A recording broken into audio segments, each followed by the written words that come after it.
Finding an apartment in New York City might soon become a little cheaper. The responsibility of broker fees is now passing from tenants to landlords. The bill was passed by the city council and sat on the desk of the mayor, Eric Adams, for 30 days without his signature. During that time, he began opposing the bill despite his administration working with the council to support it. Fox 5's Duarte Generaldino found out how renters are excited about this change. Credit checks, security deposits, broker's fees. It can cost around $13,000 just to move into a New York City apartment. $13,000 just to get into a New York City apartment. Can you do that? Oh, at this age, no. I'm $13K just to get into one of these. That's crazy. But come June 2025, a new law will ban landlords from charging you broker's fees. But it's not that simple. To believe that overnight these property owners would just incur this cost and not try and recoup it in any way is just the furthest thing from the truth, because that's just not how business works. So you're going to probably have an increased cost when it comes to tenants looking for a market rate apartment. What about those broker's fees? Some people say they can't move because they can't afford the broker's fee. Yeah, that's accurate. That's pretty accurate. But I'm in rent controlled, so I got pretty lucky. The new law might actually hurt tenants like Judy. Landlords of rent-stabilized units can't simply raise the rent to compensate. The rent-stabilized universe is apartments that are already being rented for well below the market rate, and those owners cannot recoup those costs. So what really happens is they're already struggling and trying to operate their buildings. What we might see is actually the apartment search process can almost go back in time into a pre-internet era where apartments fall offline and the universe of available apartments is much more difficult to find. I think the other issue is that there's limited housing. I mean, you have to actually address that reality as well. We need more housing. But some people say if market rate rentals were easier to get into, even with the higher prices, more people will have access to them and might not need to rely on rent-controlled units. Duarte Geraldino, Fox 5 News. The annual SantaCon charity pub crawl returned today. Thousands of jolly old Santas, elves, and even a few Grinches took over the city streets, drinking eggnog and spreading holiday cheer. The bar crawl began at 10 in the morning and included bars and clubs from Midtown all the way down through the East Village. Participating venues encouraged all holiday characters to donate $15 to charity. Now, he may be a Red Sox legend, but Big Papi is giving back in a big way. Fox 5's Meredith Gorman caught up with the baseball great David Ortiz as he helped hand out toys to hundreds of happy children. Tis the season of giving, and children and families in need received some early holiday presents this morning in Inwood, handed out by no one other than Major League Baseball Hall of Famer David Ortiz, aka Big Papi. Families lined up at the street celebration for the chance to meet the baseball superstar and pick out whatever gifts they wanted. I got a Connect 4 toy. I got Connect 4 game. Okay. What did you get? I got a Wish toy. Ortiz gave out thousands of these toys that were generously donated by Somos Community Care, Dr. Raymond Talaj, and Health First Insurance at Somos' annual holiday toy drive, which has now been going on for over 20 years. And yes, Ortiz may have spent his career playing baseball in Boston, but giving back anywhere is important to him. I'm a guy that I grew up, not having many opportunity, and we know what it means to give toys to the kid. My mom, way before she passed, she encouraged me to do things like this, and I enjoy it. Remember when you were kids, how you were expecting something. Here you go. That's what we do in this community. Lots of smiles from kids who were greeted by Santa and festive music while getting to pick out whatever gifts they wanted that were on display. Been partnering with Somos for over 20 years to improve the health of the community, and so today is one part of that. So to see the smiles on the kids' faces just makes it all worthwhile. A great way to give back to the children of the community just in time for the holidays. Reporting from Inwood, I'm Meredith Gorman, Fox 5 News. All right. right, it's time for weather. Audrey Puente joins us now. And 67 would have been nice today, even 45, huh? Exactly. You're right, Arthur. 67 is our record high for the day. 45 is where we should be, but we only made it to 34 degrees in Central Park. We hit that number at about 3 o'clock earlier this afternoon, and we had a chilly start, too, with our temperature of 26 as the recorded low. Right now, we're sitting at 31 in the park. We're just under the freezing mark. In fact, everyone on the map is below freezing. We're at 16 right now in East Hampton, 22 in Islip, 25 in White Plains, and teens are being found off towards Poughkeepsie, Monticello, and in Sussex, and down the shore in Belmar, we're at a cold 27 degrees. Good news, though, winds are relatively light, so wind chill isn't too much of a factor right now, but it does feel like the teens and 20s all across the region when we do factor in that light wind that we do have coming in across the region. Not much is happening on the radar. We're going to stay dry tonight. A couple of high, thin clouds overhead here across the Hudson Valley. That's about it. I think we'll be mostly clear here during the overnight hours. Now, those clear skies will help our temperatures take a big drop. We're already in the teens in many spots. We'll be close to single digits by tomorrow morning, north and west of the city here. Most of the Northeast is experiencing this tranquil weather pattern, just like here in the tri-state, and it's all courtesy of high pressure, which is keeping things nice and quiet for us for tonight. We're watching a system that is bringing wet weather over towards the Great Lakes, down towards the Tennessee Valley, too. On the northern fringe here, we can see a little bit of snow passing into the Great Lakes, but this is mainly a rain event in much of the area here from, let's say, Ohio through Kentucky, Tennessee, and all the way down towards New Orleans, too. This will be pushing eastward, and I think we'll stay dry for Sunday. No need for the umbrella, but we will see clouds on the increase as we move along through the daytime hours tomorrow.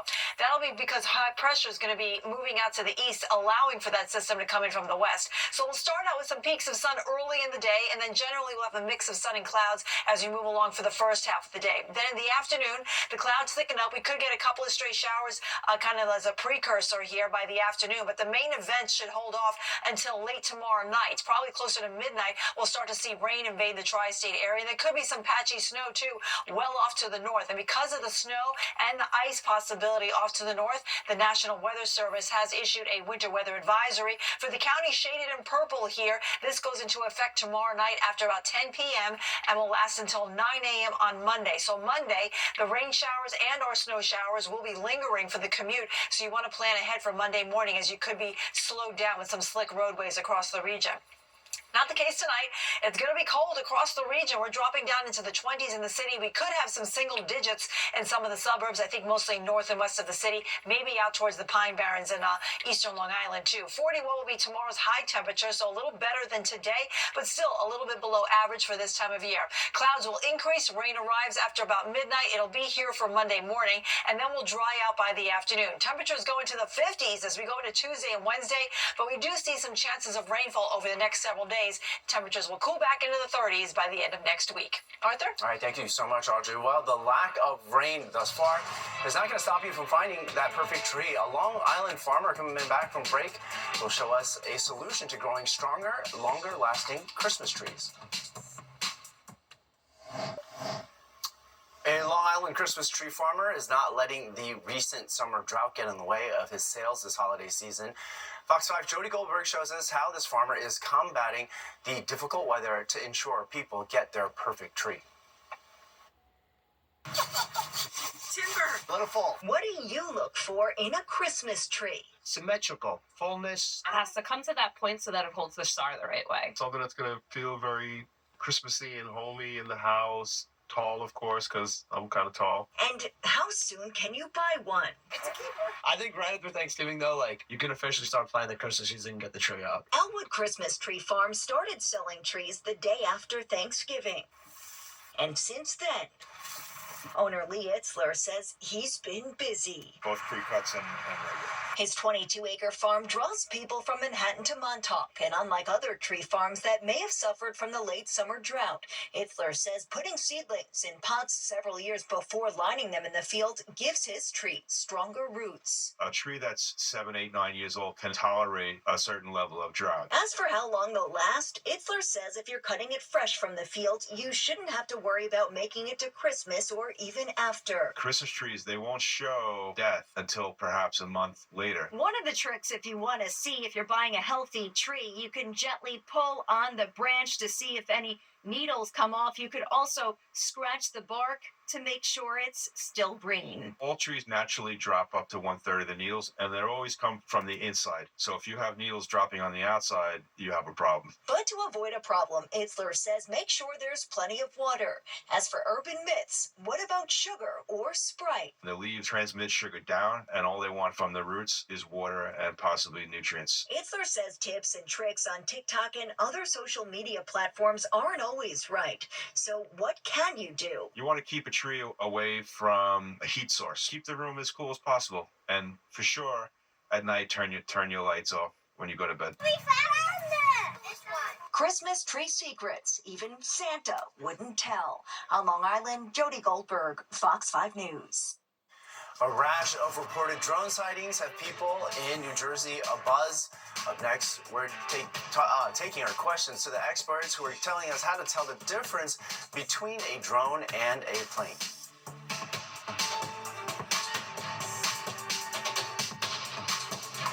Anxiety in New Jersey over the increasing number of drone sightings. Officials from the FBI, Pentagon, and FAA say the drones over the state are not a public safety threat. And an FBI official who spoke on the condition of anonymity about the situation says out of the 5,000 leads they have received, less than 100 are credible, and many of the reported sightings may not even be that of drones. So how can you tell the difference between a drone and a manned aircraft? From our sister station, Fox 29 in Philadelphia, Jennifer Lee takes that question to the experts. Whether it's a drone, is it an airplane, is it Superman? The mysterious drones spotted across New Jersey and parts of the Philadelphia suburbs are a head-scratcher, even amongst professionals who've made it their career. I think it's very odd and concerning that nobody is really taking ownership of these drones. And as the number of sightings have grown, so too have false sightings shared over the internet. Brett Tagwad is the owner of Elevated Angles, a commercial drone service provider in Center City, specializing in professional media production. If it's hovering, number one, if it's not moving, I would say that's the number one giveaway of that it is a drone. Ashley Cooper is a drone pro for the state of Delaware through the FAA safety team and the CEO of Droneversity. I keep a drone in my purse. She suggests paying attention to the lights on the flying object and explains the lights you can expect to see on a drone. A series of probably like 4 lights. They're going to be red, they're going to be green. If it's a nighttime flight, they're going to have auto collision lights that are blinking. Cooper suggests using apps on your phone like Flight Radar 24 to track planes in the sky, and Tagwad says to consider if flight activity is common in your area. If you're living in an area where there's no airport landing strip and you're not used to seeing planes fly at a low distance, and all of a sudden you have one that's, pretty low and you can take a video of it, then you're most likely that's a drone. As the community keeps pressing for answers, federal authorities have shared the drones do not represent a threat from abroad and are not U.S. military drones. But I am actually hoping that this will be an opportunity to spark the conversation for individuals to get used to maybe some larger size drones that are delivering goods, delivering first aid, delivering organs in response. Like, this is something that is taking place in states and municipalities as we speak. It's not science fiction. And finally, Cooper says if you're still not sure if what you're seeing in the sky is a drone, she says seek out expert advice after taking a picture of the object in the sky. At Penn's Landing, Jennifer Lee, Fox 29 News. Okay, former House Speaker Nancy Pelosi is in a U.S. military hospital in Germany, recovering from hip replacement surgery. The 84-year-old tripped and fell after a group photo with other lawmakers during a visit to Luxembourg. A spokesperson for Pelosi saying she is well and on the mend thanks to the hospital staff, their excellent care, and their kindness. She was in Europe to mark the 80th anniversary of the Battle of the Bulge in World War II. And the woman who accuses Jay-Z and Sean... Thousands of adults and kids got all bundled up for New York Road Runners Frosty 5K in Prospect Park this morning. The event officially kicks off the winter running season. The NYR Striders took part in the event that is a free walking and fitness program for older adults. In addition to the 5K, there were races and dashes for younger runners, and hot chocolate and bagels were waiting for them at the finish line. Sounds delicious. All right, time for our weather now. Audrey Puente joins us live. Hey, Audrey. Hi, well, it definitely felt frosty in Brooklyn and across the entire tri-state area today. All the temperatures were below normal for this time of year. A lot of our highs were only in the mid-30s. Normally, we should be in the mid-40s. Right now, we're sitting at 30 degrees in Central Park. We're below freezing all across the tri-state area. It's 17 right now out in East Hampton, 24 in Bridgeport, and it's cold up to the north here. We have Poughkeepsie at 16, Monticello at 15, 17 in Sussex, and it's 28 at Newark with 26 down in Belmar. Elsewhere across the northeast, we're also seeing temperatures below the freezing mark through New England, into the capital district of Albany, and even to our south. Philly's checking in at 23, and Atlantic City is at 23 chilly degrees right now. So not much is happening on the radar. We'll stay dry tonight. We have high pressure in control. That's going to keep things quiet here in the northeast. Our main weather focus is out to the west of us here. From the Ohio Valley down towards the Gulf Coast, we have an area of low pressure with an extended cold front that's helping to ignite snow and rain showers across this part of the country. Most of it is in the form of rain. It's just off to the northern tier here. We can see a little bit of snow happening across Michigan, heading over towards Illinois, and it looks like everything will be heading eastward as we go into tomorrow. Now, we're going to stay dry for one more day here on Sunday. It's not until late into the evening where we'll see the potential for this rain to move into the region here from west to east. So here it plays out in our future cast. So again, we're under the influence of high pressure. That's going to keep things quiet and dry tonight. That high is going to slide to the east, and that's going to allow clouds to build in from the west here ahead of that next rainmaker. So when you wake up tomorrow morning, 7, 8 a.m., you'll see some sunshine, especially north of the city, but the clouds will slowly invade our skies as we move through the day. Now, late afternoon, there could be an early precursor to all of this. We could have a couple of snow showers passing through, maybe a rain shower too, but the main event doesn't get here until late tomorrow night. Roughly closer to midnight, we'll start to see rain and snow push into the region here from west to east, and because we'll see snow off to the north here and a little bit of an icy mix, that's where we have the winter weather advisory that has been issued by the National Weather Service. For everyone else, it'll be a rain event. Things will clear out by midday on Monday, so the morning commute will be a bit slick, but towards the afternoon, you should fare better on your way home. So for tonight, it's going to be pretty cold, definitely below the freezing mark. We're already there. We're going to drop even further. Mostly 20s by tomorrow morning. We'll be in the teens, close to single digits off towards the Hudson Valley. Now tomorrow, we'll see more in the way of clouds after an early morning start with some sunshine, and then high temperatures a little bit better than today, in the upper 30s, low 40s across the region, but still below average for this time of year. We'll stay dry until tomorrow night, and if you're heading to Giant Stadium, the game at 1 o'clock should fare just fine. They'll be dry. Lots of clouds will be in place. Temperatures steadily in the upper 30s here. There'll be light wind, so it shouldn't be too bad. It will be cold, bundle up, but it won't be too brutal out there. We've seen worse. All right, folks, AM rain on Monday. Same thing for Tuesday. Temperatures warm up into the 50s by Tuesday and Wednesday. That'll be nice. Enjoy it because our numbers will drop again. We'll be back into the 30s by the end of next week. Right. Enjoy it indeed. Thank you, Audrey. Well, New York City has a new championship football team, and no, it's not the Jets or the Giants. It's Brooklyn's own Mo Better Jaguars. They are the winners of the Pop Warner Super Bowl, and they've got a big request for the mayor.